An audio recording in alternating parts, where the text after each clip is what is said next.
Please turn your Bibles to Titus chapter 1, verses 5 up to 9. As we continue in our series, we'll read this whole section because our study for today is going to be an overview of the qualifications of elders. This is why I left you in Crete, so that you might put what remained into order and appoint elders in every town as I directed you. If anyone is above reproach, the husband of one wife, and his children are believers and not open to the charge of debauchery or insubordination, for an overseer as God's steward must be above reproach. He must not be arrogant or quick-tempered or a drunkard or violent or greedy for gain, but hospitable, a lover of good, self-controlled, upright, holy, and disciplined. He must hold firm to the trustworthy word as taught, so that he may be able to give instruction in sound doctrine and also to rebuke those who contradict it. So unulit ko po, ang pag-aaral natin ngayon is an overview of the qualifications of elders. Just a little review again and a backgrounder para po dito sa ating pag-aaral. This letter was written by Paul to a younger apostolic representative named Titus. Paul and Titus had been together to minister in the island of Crete, but soon Paul left Titus behind. But there was still so many unfinished business when Paul left Crete. Marami pang hindi na natapos na dapat niyang asikasuhin. In the letter itself, we glean some of those things. For example, we have false teachers that needed to be silenced. There were different age groups that needed to be taught regarding what was in accordance with sound doctrine. Sound doctrine had to be clarified, particularly the doctrine of grace. There were divisive persons who had to be warned, and the people were to be taught how to live productive lives. Yun yung mga bagay na hindi pa natatapos gawin ni Paul. But the most important unfinished task which Titus had to complete was to appoint elders. Yun yung nakalagay sa chapter 1 and verse 5. And Titus was to make his appointments according to Paul's directive. Sabi ni Paul, appoint elders in every town as I directed you. As I mentioned before, the pronoun I is emphatic in the original language. Talagang ang emphasis ay nandun sa salitang I. Ulitin ko, no? Sinabi niya, as ako ang nagbigay ng direksyon sa iyo. Which shows Paul was making an authoritative apostolic charge or directive. No, parang gusto niyang pakita, Titus, hindi mo pwedeng hindi sundin ito. Kailangan kung may gagawin ka at mag-a-appoint ka ng mga elders, hindi ka pwedeng lumihis, hindi mo pwedeng imbentuhin ito, kailangan sundin mo lang based dito sa instructions na aking binigay. He was speaking as an apostle, as a representative of the Lord Jesus Christ. And so, similarly, itong sulat na nasa atin ngayon, na ipasa sa atin, ganun din ang dapat ng attitude natin. We cannot change it. Kung tayo ay may gustong gawin, lalo na we're talking about the church. Hindi natin pinag-uusapan paano mag-ayos ng kotse. Hindi natin pinag-uusapan paano patakbuhin ng traffic. Ang pinag-uusapan natin dito ay ang iglesia. Ano ang dapat natin gawin? We must follow the directives of God. Dahil nung ito ay sinulat ni Pablo, he was inspired of the Holy Spirit. And so this is the word of the Holy Spirit. Ito ang plano ng Panginoon Diyos. Alam ng Panginoon Diyos exactly kung ano ang kanyang ginagawa. Alam niya yung need natin. Alam niya kung ano standard na dapat ma-establish. And so that is what we need to follow. We are to follow what this word says. Lalo na pag ang pinag-usapan natin how to set up elders or leaders in the church. And the first on Paul's list of qualifications for elders is that he must be above reproach or blameless. Yun yung napag-aralan natin, that elders are to be blameless or to be above reproach. And I mentioned before that this is the overarching characteristic of an elder. Sabi ng 1 Timothy chapter 3 verse 2, yung parallel passage nitong Titus chapter 1, Paul emphasizes the absolute necessity of this characteristic. Doon sa 1 Timothy chapter 3 verse 2, sabi niya, the overseer must be above reproach. Yung mga ganong salita, kailangan we should take note of it. Yung mga salitang must.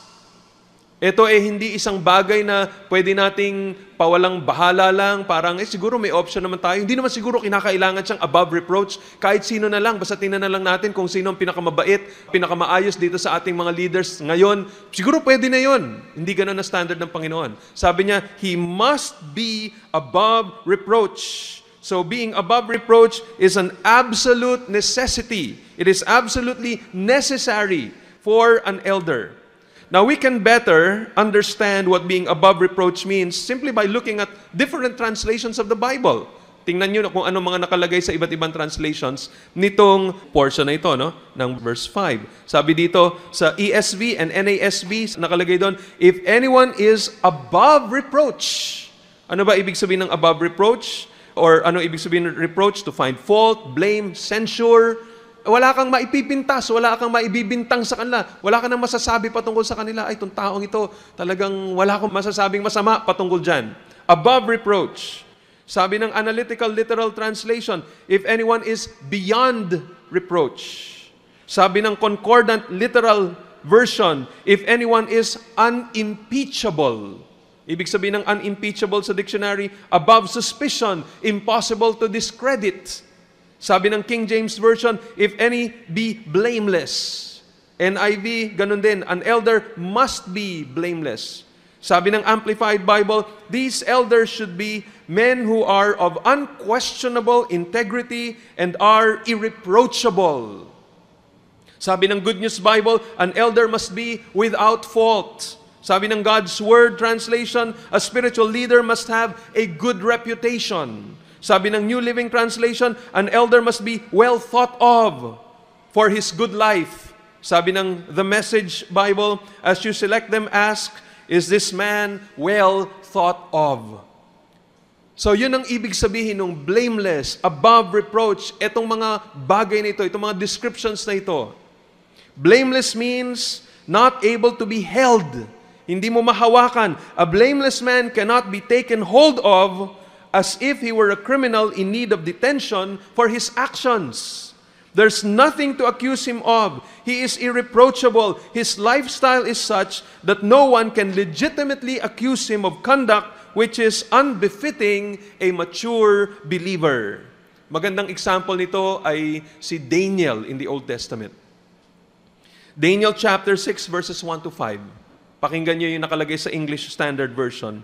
It pleased Darius to set over the kingdom 120 satraps to be throughout the whole kingdom, and over them 3 presidents, of whom Daniel was one, to whom these satraps should give account, so that the king might suffer no loss.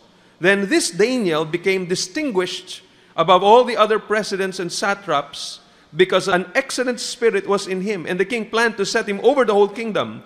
Then the presidents and satraps sought to find a ground for complaint against Daniel with regard to the kingdom, but they could find no ground for complaint or any fault, because he was faithful and no error or fault was found in him. And yung pinag-uusapan natin, yung mga kaaway niya, naghahanap ng maipipintas, may masasabi para ma-discredit siya, wala silang mapanghawakan. Wala silang makitang anumang bagay. He was a man of integrity, a man of godliness, a man of holiness. Etong si Daniel. And these men said, we shall not find any ground for complaint against this Daniel unless we find it in connection with the law of his God. So, nag-isip sila ng ibang paraan. Sabihin na, kung madidiscredit siya sa mata ng hari, kailangan gawin natin in connection with this religion. Pero when you talk of morality, when you talk of obedience to and submission to the leaders, talagang ito, ang ganda-gandang example si Daniel. Wala kang maipipintas sa kanya. The word blameless or above reproach does not refer to sinless perfection, however, but to a personal life that is beyond legitimate accusation and public scandal. Walang maaakusa publicly, walang scandal na maididikit sa kanya. It is a general and primary requirement of spiritual leaders that is repeated in verse 7. Dito pinapakita na masyadong binibigyan ito ng diin ni Pablo. Inulit niya itong nakalagay sa verse 6, if anyone is above reproach. Binanggit uli sa verse 7, for an overseer as God's steward must be above reproach. The fact na inulit niya yon, pinapakita niya, kailangan talaga ganito to. Kailangan itong characteristic na ito ay makita sa kanya. He must be a model of godliness so that he can legitimately call his congregation to follow his example. They need to be confident that this man will not lead them into sin. Now, please take note of that portion again. If any man is above reproach, take note of that small word, is. Yung salitang yon indicates a present state of blamelessness. If anyone is above reproach, ngayon ang ating pinag-uusapan. Just to clarify a little bit. It doesn't refer to sins that the man committed before he became a Christian. Kasi ganun ang isipan ng mga tao eh. Kunyari, ikaw, may ginawa kang kasalanan, naka-rape ka ng isang babae, o nung hindi ka pa Kristiyano, tapos nun kinakailangan ikaw lethal injection, biglang na-timingan na yun yung panahon na parang nagkaroon ng declaration na hindi na lethal injection, kundi lifetime imprisonment na lang. Pagkatapos na-born again yung tao na yun sa kulungan, tapos nabigyan ng pardon, nakalaya after being, sabihin na natin, 30 years or 40 years in prison, dahil sa exemplary character niya, dahil na-born again siya, naging Christian siya sa loob ng preso. So later on, eto na siya. Meron siyang desire to become an elder. Pwede ba siyang maging elder? Sabihin na ba, hindi pwede maging elder, rapist siyang dati. You're talking of before. Ang pinag-uusapan natin ngayon is, ngayon, yung status niya bilang isang mananampalataya.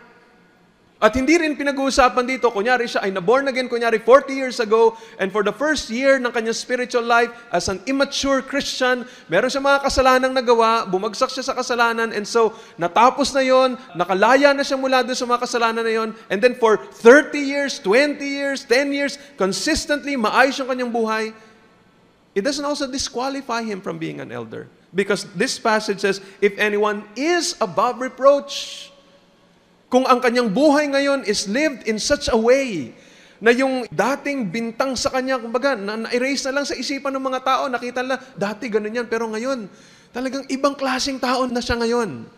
That person can be an elder. So we're talking about his present status. Pag yung blight, yung dungis na yun doon sa kanyang buhay, nakaraan na yun. Kumbaga ngayon, kitang-kita na ng mga tao na ando na yun na iba na talagang tao ito. Pwede na siyang tawagin natin ngayong above reproach and he can be an elder. Now, as I said, this is going to be an overview of the qualifications of elders. Yung salitang yon na blameless and above reproach, as I said, it's an overarching characteristic. Ito ay hindi isa lang, tapos meron pang iba, may number 2, may number 3, number 4, number 5, na parang isa lang siya dun sa 16 o 17 mga characteristics na nakalagay dito sa Titus. Hindi yon. Yung isa na yon, yun ang overarching, yun ang basic na character na sumasaklaw sa lahat ng mga iba pang mga qualifications na nakalagay simula sa verses 6 hanggang 9. Kasama lahat yon, pero ito yung pinakapayong na sumasaklaw sa lahat nitong mga characteristics na to. He is above reproach. He is blameless. And so, yung mga nakalagay dito sa verses 6 to 9 ng mga qualifications, you can look at them as illustrations. Para itong mga illustrations, o ito ang paliwanag ni Pablo kung ano ang ibig sabihin na ang isang tao is blameless. He is to be blameless or above reproach in his personal or spiritual life, in his marital life, in his family life, in his social life, in his business life, in his community life. Parang yun ang sinasabi rito Blameless ka pag pinag-usapan sa pamilya. Blameless ka pag pinag-usapan sa personal conduct mo, personal attitude mo. Blameless ka pagdating sa relationship mo sa iglesia, sa community, sa salita ng Panginoong Diyos. Walang maipipintas sa'yo. Now, these qualities can be generally placed under 3 areas. Dito sa Titus chapter 1 and verses 6 up to 9. 3 areas. One is family life, verse 6. Second is personal life, verses 7 and 8. And then there is doctrinal beliefs in the doctrinal aspect of your life, verse 9. So isa-isahin natin ito. First is family qualifications. Dito sa area na to. Yung family qualifications, a person must be blameless dito sa area ng pamilya. Unang nakalagay dito, again, this is just an overview. Hindi pa ako magbibigay ng mga detalye masyado, just give you parang a general definition, and then later on, as we go through our study, isa-isa nating titingnan ng detalye itong mga bagay ito. Pero una, family qualifications. He must be the husband of one wife. Literally, this means one woman man. In other words, he is a man totally devoted and faithful to his wife. Maraming mga questions na connected dyan. Ano ba ibig sabihin to? Ibig ba sabihin to, isa lang ang naging asawa niya? O ibig ba sabihin ito, ganito o ganyan? Maraming mga questions, pero basically, yan lang ang gusto kong ipakita muna sa inyo. It means he is a man who is totally devoted and faithful to his own wife. Pangalawa, under family qualifications, and his children are believers and not open to the charge of debauchery or insubordination. Yan ang sabi dito. His children are believers and not open to the charge of debauchery or insubordination. Marami na namang mga questions patungkol dyan. Does this really mean na yung mga bata kailangan, mga Christian sila? Paano yung mga maliliit pang mga bata? Paano yung mga 7 years old, 8 years old pa na yung anak niya? Hindi pa sila Christian. So ibig sabihin, hindi siya pwede maging elder. So many questions. But siguro pwede lang natin at this point na maipakita rito, the children share their father's Christian faith. At least parang yan, it means they share their father's faith. Kung ano yung pananampalataya ng kanilang tatay, hindi sila tulad ng mga pagans na hindi naniniwala sa Bible, hindi naniniwala sa Diyos, hindi naniniwala na totoong langit at impyerno. They share their father's faith. And pagka ganito, makikita ng mga tao na itong tatay na to, kung kaya niyang impluwensyahan yung kanyang sariling mga anak na maging ganun ang kanilang pananampalataya, siguro kaya din niyang impluwensyahan kung mas maraming mga tao. But if a father cannot influence his own children with regards the faith, paano niya kung merong siyang congregation na 200, anong assurance na yung 200 na yon o majority of them ay makukumbinsi niya sa pananampalatayang pinangahawakan niya?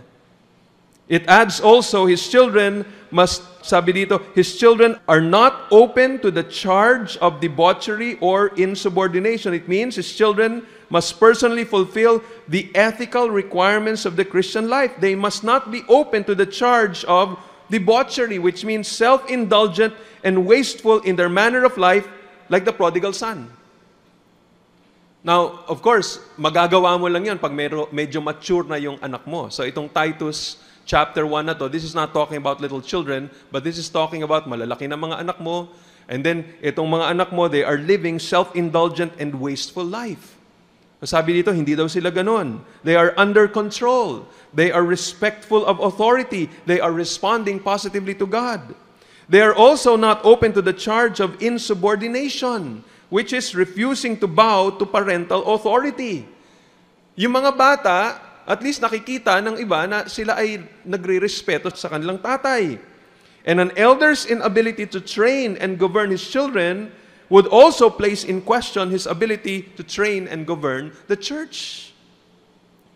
So, yun yung unang bagay dito. And he must be blameless in that area. Napaka-importante. Litmus test ito. Test ito kung ang isang tao ay talagang qualified na maging leader ng isang iglesia na kinabibilangan ng mas maraming mga tao. Kung yung sarili niyang mga pamilya na napakalapit niya, napakalakas dapat ng influensya sa kanila, hindi niya madala. Sa pananampalataya, how can he influence a larger number of people? Look at the next. Personal qualifications. Personal qualifications, verses 7 up to 9. You will notice here, there are first 5 negative and the next 6 positive personal qualifications. So meron munang negative 5 and then 6 na positive. So una rito is, what the elder must not be.